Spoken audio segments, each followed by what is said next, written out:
I would now like to welcome Brent back to the stage. As chair of your board of directors, I can attest to the commitment of President and CEO Brent Ridge to the Dairyland members.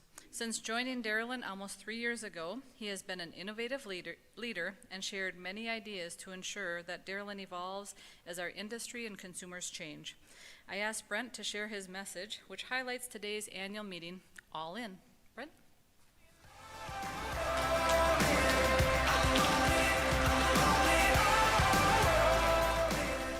Thank you, Jenny. It's great to be back up here. I noticed we're about a half an hour ahead of schedule. I'll do my very best to fix that. So,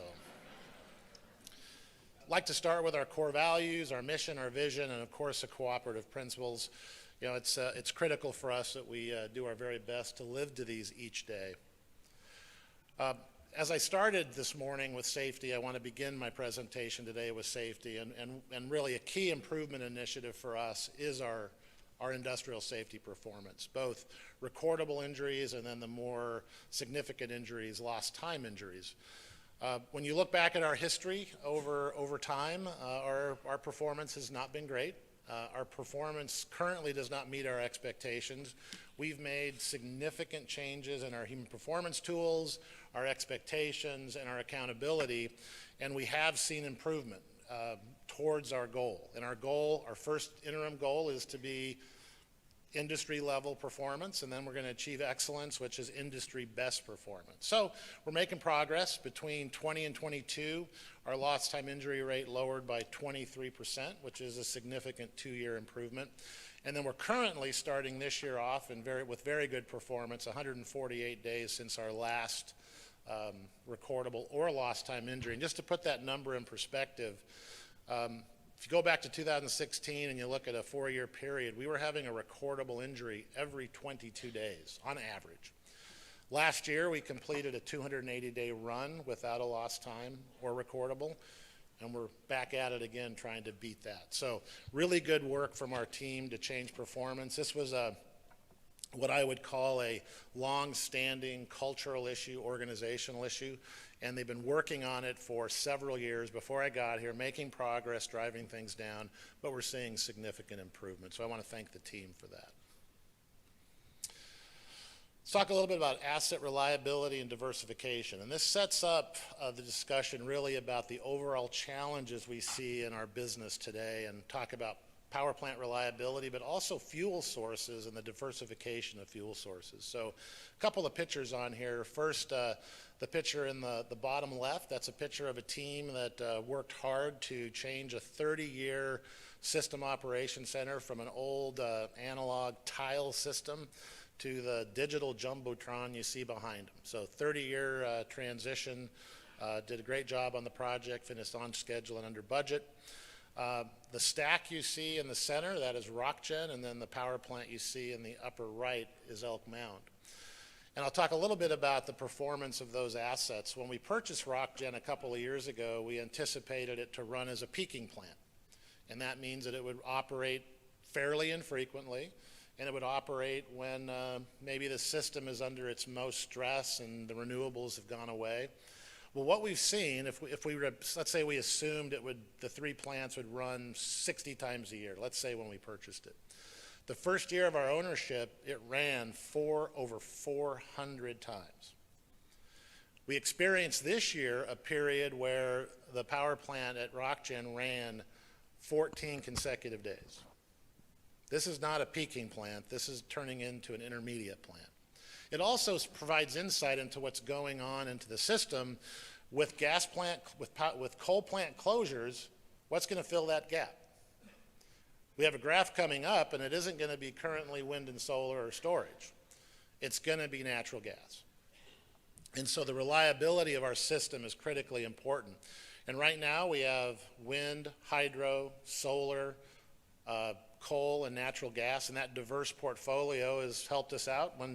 When gas prices are really high, we're glad to have a coal plant. When gas prices are really low, we're glad to have a gas plant. And the reality is we're glad to have wind and solar and hydro as well. They're critical parts of our system. And so reliability and diversity, critically important. To that end, we've done some significant outage work this year at both JPM, which is our largest generating asset, single generating asset. The 3 units at RockGen together are larger than JPM. But you can see some photos from the outage. This is a long outage, 8 weeks, longest outage since we've done the major environmental control projects. And that team right now is 6 weeks or so into the outage. So far, on budget and operating safely. We've had a 5-day slip in the schedule due to putting the turbine back together. And the reality is we want to focus on bringing that plant back safely, but that it operates continuously after we complete the outage. A couple of big projects there, turbine and generator maintenance, that has to be done every decade or so. And then we've upgraded our precipitator, which is a system that draws ash out of the effluent stream, gives us more ash to sell. It's actually a revenue stream for the organization. So great work by the team and our business partners, contractors on site. It's been so far a very good outage, and under Ben and Jeremy's leadership, we're seeing significantly improved outage performance and control and safety. So thank you for that, for your team, Jeremy and Ben. RockGen had a first significant outage for us at that power plant, and given its amount of running, we need to see more revenue to pay for long-term maintenance. That's been occurring, and again, another successful outage, but we did buy a used car, so there are going to be challenges from time to time. And again, Ben and Jeremy and their team, and I want to thank the board specifically regarding both RockGen and JPM for providing the proper financial resources to maintain these plants properly. And I can't stress how important that is. And when I think about governance from staff perspective, as we look up to our governance structure, providing those resources to properly maintain assets is absolutely critical. And our board and the support from the DMA is absolutely critical. And when we see high reliability performance, it's a direct result of that investment, and we thank the organization for that. Financial performance, Phil talked about the big picture and some details, and I'll talk about it kind of globally and what the trends I'm seeing. So the first bullet, I noticed last year when we were comparing our divisional costs from 2018 to the 23 budget, because of cost saving efforts that have been in place really beginning in 2018 through today, if we look at in terms of real dollars, so this means in 2023 with inflation, we're spending less money on divisional costs than we did in 2018. Key drivers are staffing level control. That is a huge cost for us. Good performance in fuel purchasing. And of course, the closure of G3 has been critical to that as well. And so, again, as we drive to be competitive, controlling our divisional costs, these are really the costs that we can control, critically important to make sure we deal with those. And then if we look at what the board wants us to do and be from a competitive perspective, they want us to be in the top quartile of the competition around us. We don't get all the data put together until the end of June, but the preliminary data shows that we are more cost competitive at a wholesale level than all of the IOUs that surround us. So that's very, very good performance.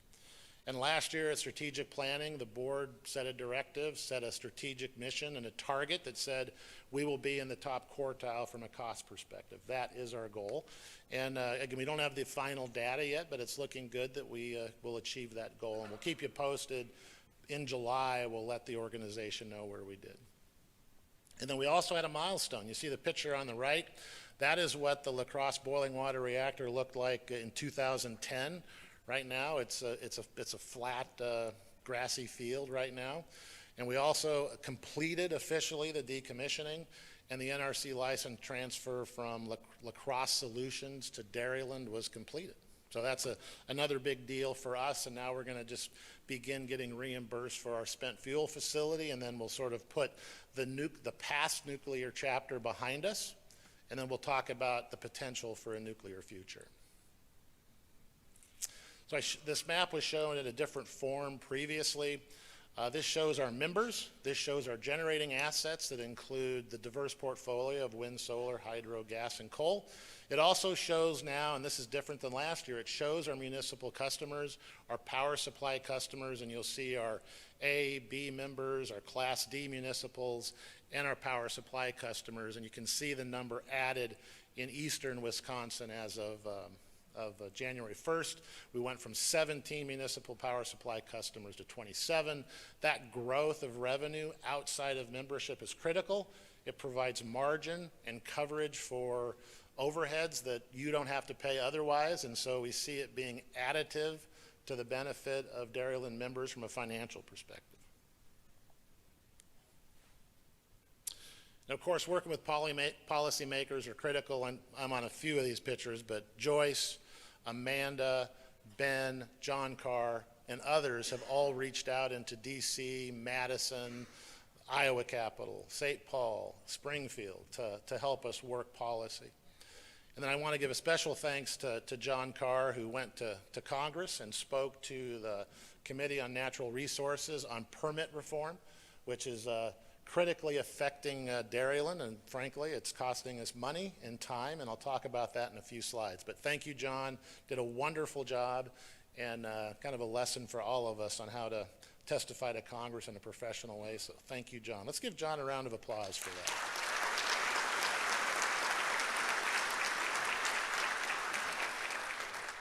And just so you know, I was scheduled to do it. I got a terrible cold, and he had about 12 minutes notice to go do it. So that's why I gave him a little special round of applause. So he did fantastic.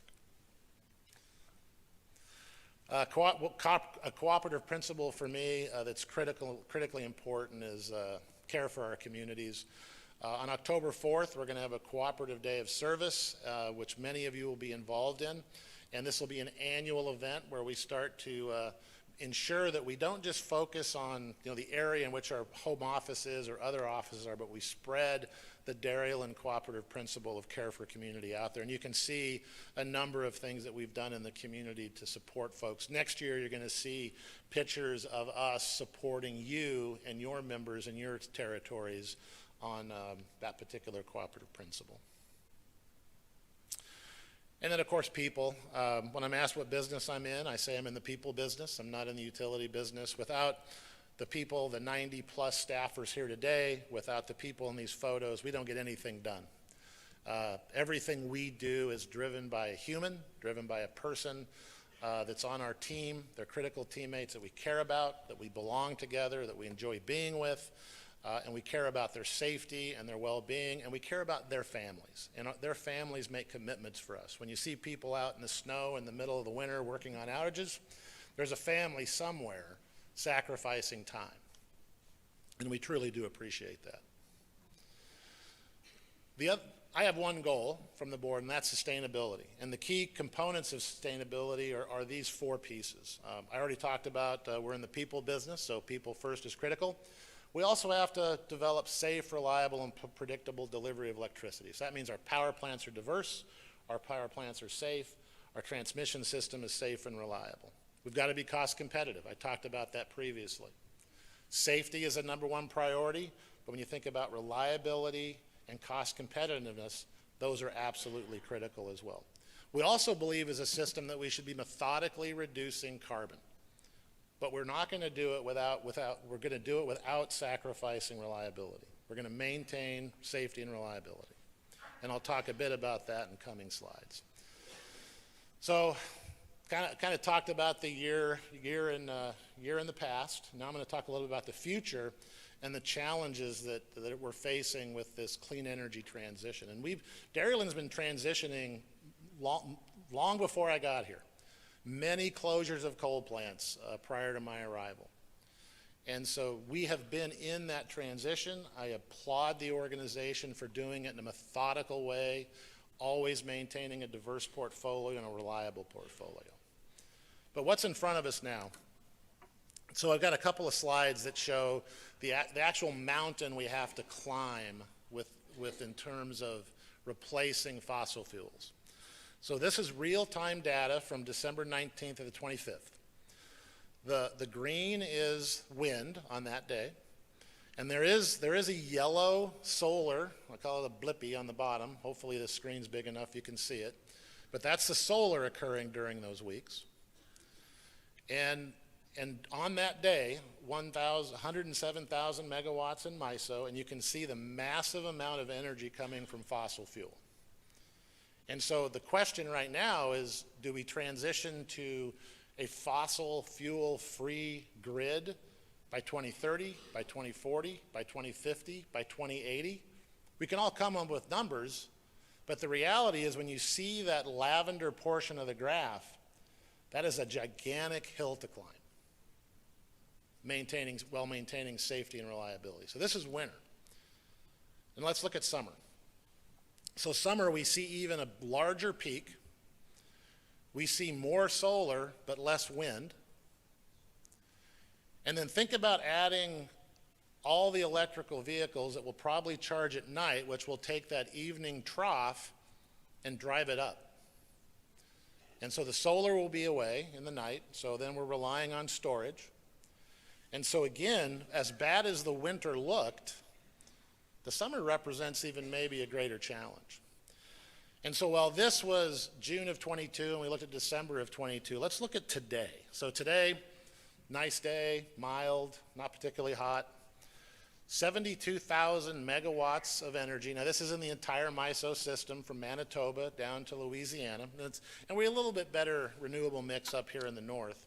But let's look at the entire system because that's what this picture is. So 72,000 megawatts, so compare it to the load you see here of 120,000, it's significantly down. Fossil fuels, as of about an hour ago, were lifting 77% of the energy in our system. Imagine if that were to go away in a carbon neutral or fossil fuel free grid. Nuclear providing 14%. Wind is providing just over 4%, and solar 1.18%. And the reason I show these graphs are we have to recognize that while we're committed to carbon reduction, we have to be equally committed to safe, reliable, and cost-effective energy. So what is going to replace this? And when is it going to replace it? I'll talk a bit about nuclear. Miss America Grace Stanke will talk about nuclear a bit. But nuclear is off in the future. And it's unknown cost structure right now. We're just in the analysis stage. So there's a lot that has to be done. So we're doing everything we can politically, from a policy perspective, a permitting perspective, to lower our carbon output while maintaining a diverse portfolio. So what do we have for generation resources? First, I always like to start with our renewables. We support renewables. Our renewable portfolio is growing. With the upcoming funding sources from the federal government, it's likely to grow more. But will it grow quick enough to fill that gap of 120,000 megawatts in MISO? Probably not as quick as some want. But here you see our solar, our wind, our landfill gas, and our hydro. And the thing I want to highlight is in the upper right, you'll see Badger State Solar, 149 megawatt system for solar coming online in 2025. And then we're likely to see more as we work through the grant process. So those are critical resources. Here's a diversification with coal and natural gas. If you look over time, our coal has been decreasing and decreasing fairly rapidly, and our gas has been increasing to match that. And that is so we can provide energy on a 24/7 basis that is reasonably priced and affordable. So part of the sustainability is getting innovation and getting involved in the grant programs. And we're seeing things in multiple areas, but think about storage, beneficial electrification, wind, and mine storage is something we made an announcement on. This is basically using underground mines as a pump storage option. So again, we're in the preliminary fact-finding stage with the Michigan Tech and a Swedish firm. And so that'll be all part of our grant funding, and we're doing lots and lots of grant opportunities. We've formed a small organization to help manage that. And so we think, whether we agree politically with the amount of money being supplied by the government to our particular sector, we're talking $10 billion, we believe at Dairyland we owe it to our membership to get as much of that as we possibly can to drive innovation and keep costs at a reasonable level. So nuclear. We've got a memo of understanding with NuScale. They're not the only technology, but they're the technology currently that has gone farthest in the NRC licensing process. They begin forging for their first power plant in Idaho, which I would consider a pilot. And it's a proving ground. It has to be proven that it can be done on schedule, within budget, and run reliably. So really the world's watching that. But there are 3 other viable technologies right now out there, and then we're watching that as well. So if you ask me for a 1-sentence answer on what we're doing with nuclear right now, we're planning, we're watching, and we're being patient. And we're trying to spend as little money as possible on that as we see it develop. So that's critical for us. But again, nuclear, if you are against carbon dioxide and you want a carbon-free or carbon-neutral grid, which I can't define carbon-neutral for you, but I'll say carbon-free, the reality is you have to be pro-nuclear. There is not a 24/7 energy source that does not emit carbon that is not nuclear at this point. Now, if we solve the storage problem and we combine it with wind and solar, maybe there's a possibility for that. We also have 2 major projects that have been going on for many years. Cardinal Hickory Creek is a transmission line, and Kelsey Olson, who I want to thank for the graphics and a lot of the prep for this in the back, thank you, Kelsey. She made that graphic in the top there, and so what that is meant to envision is what Cardinal Hickory Creek does. So in the middle, you see the transmission lines. That's Cardinal Hickory Creek. What it is doing, it is bringing solar and wind from Iowa, on the left side of the page, into load centers like Madison. That's actually a graphic of Madison. So that seems like a fantastic idea, particularly if you were an organization or a person that believed renewable energy was critical to our future, and you wanted a zero carbon grid. That would mean you would want to bring the renewable energy from rural Iowa into the loads in Madison and Milwaukee. That makes perfect sense, right? Raise your hand if you agree with that. Okay, makes sense. So the same people that agree with you that makes sense are suing us to stop the project. When I look at their mission is to achieve a carbon neutral or a CO2 free grid. And yet they're stopping this project to do just exactly what their mission is. So can we figure their logic? No, but we sure can fight it tooth and nail. And that's exactly what we're doing. That project is going to get built. It has not been pretty, but it's going to be built with our partners. In this project, as well as Nemanji Trail, NTEC has shown the stick-to-itiveness, the fight in our team. It has been remarkable. The story I like to tell is when I first interviewed for the job over video, I asked about the project. I couldn't pronounce Nemanji at that time, given I was from the Northwest. They said, yeah, we're going to break ground probably before the new CEO starts. I had my in-person interview about a month later. They said, yeah, it's been pushed off to 2021. This was in 2020. Well, here we are today in 2023, and right now, 2025 is when we may start, maybe 2024. But think about what that is costing you as members. What's really shocking is as much as the cost has increased because of permitting challenges, it's still the next best option in our portfolio. And again, the very same people that want less carbon dioxide in the atmosphere are the very same people trying to stop this project. This project will lower carbon emissions in the upper Midwest by nearly 1 million tons. And yet they don't want to build this project. If we don't build this project and we are going to maintain a reliable grid, we are going to send an extra 1 million tons of carbon dioxide into the air. So again, there seems to be a lack of logic. And what we need from the folks in this room, the teams executing our mission, is we're going to be logic-based. We're going to be logic-based, we're going to be educational, and everything we do with our membership and beyond is about educating on these matters and the critical importance of affordability and reliability for our economy and our safety. So I want to close on a kind of a bittersweet note. This is Phil's last annual meeting.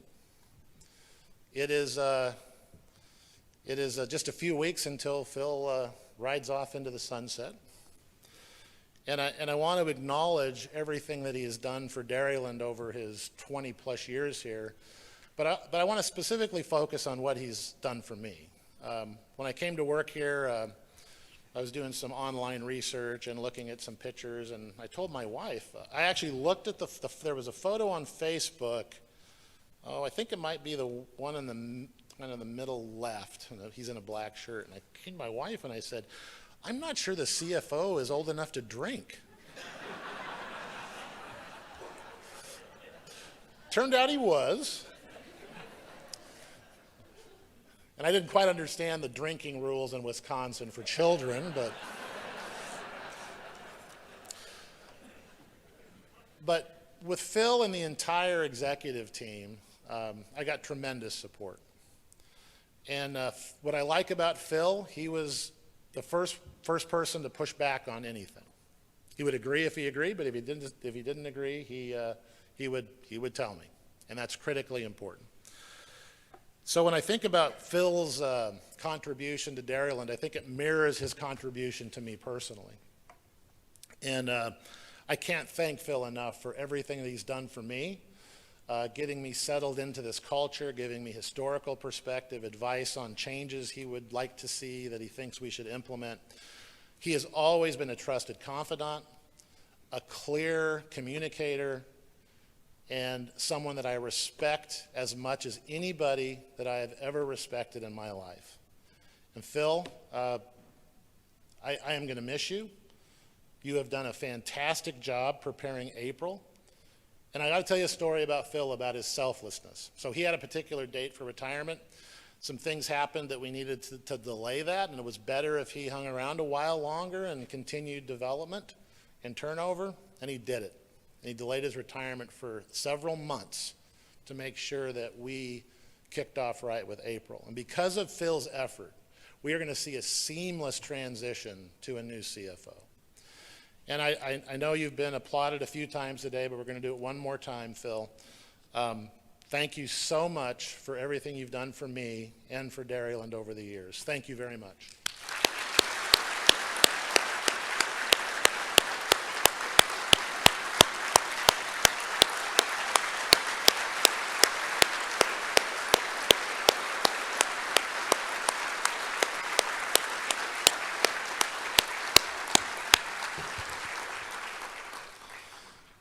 And I want to introduce a special person in Phil's life. I want to introduce you to Phil's fiance. Phil will be retiring and then getting married. How's that? So, Kara, please stand up, and we're going to applaud you for joining Phil in his retirement journey.